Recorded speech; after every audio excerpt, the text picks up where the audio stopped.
Les discussions et les conflits ne sont pas bons pour les relations. Abandonnez la querelle. La définition de conflit est une lutte prolongée pour la puissance ou la supériorité. Mieux vaut un morceau de pain sec avec la paix qu'une maison pleine de viande avec des querelles. Proverbe 17, verset 1. Une maison d'enfants bruyants et qui ne respecte pas les règlements est tout sauf paisible. Assurez-vous que vos enfants soient paisibles et sous contrôle. Commencer une querelle, c'est ouvrir une digue. Avant que la dispute s'anime, retire-toi. Proverbe 17, verset 14. Les lèvres de l'insensé se mêlent aux querelles et sa bouche provoque les coups. Proverbe 18, verset 6. Vous plaisez-vous? C'est pourquoi je me plais dans les faiblesses, dans les outrages, dans les calamités, dans les persécutions, dans les détresses pour Christ. Car quand je suis faible, c'est alors que je suis fort. 2 Corinthiens 12, verset 10. Ce verset semble si difficile d'atteinte, mais représente un but à atteindre. Regardons maintenant d'autres versets et leurs applications. Réjouissez-vous en tout temps. Le premier pas vers la victoire est de remercier le Seigneur pour l'adversité. Réjouissez-vous toujours dans le Seigneur. Je le répète, réjouissez-vous.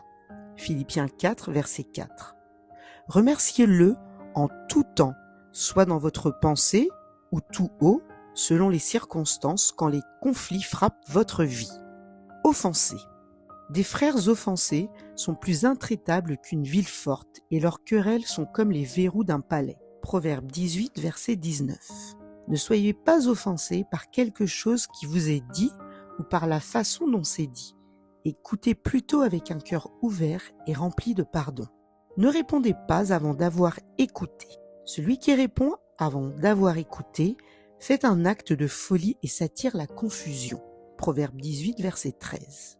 Quand vous interrompez quelqu'un qui vous parle, vous risquez que les tempéraments s'échauffent.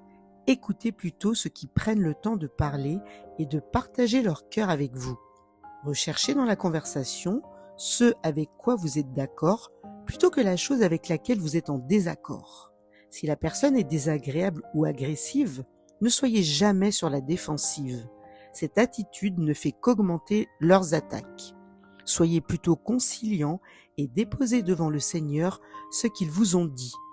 Demandez-lui quelle est la vérité. La vérité vous rendra libre. Vous connaîtrez la vérité et la vérité vous affranchira. Jean 8, verset 32. Certaines des choses dites, même si elles sont dites de façon désagréable, sont souvent vraies. Il n'y a pas de doute, c'est difficile à admettre, à nous-mêmes et spécialement à quelqu'un d'autre, mais une fois que vous aurez avoué, une première fois, vous expérimenterez qu'avouer est la chose la plus libératrice sur terre. N'ayez pas peur de dire la vérité, particulièrement à votre sujet. Essayez. Accordez-vous rapidement avec votre adversaire. Être agréable, particulièrement avec ceux qui sont en colère, est très puissant. Accorde-toi promptement avec ton adversaire pendant que tu es en chemin avec lui. Matthieu 5, verset 25. C'est une gloire pour l'homme de s'abstenir des querelles, mais tout insensé se livre à l'emportement. Proverbe 20, verset 3.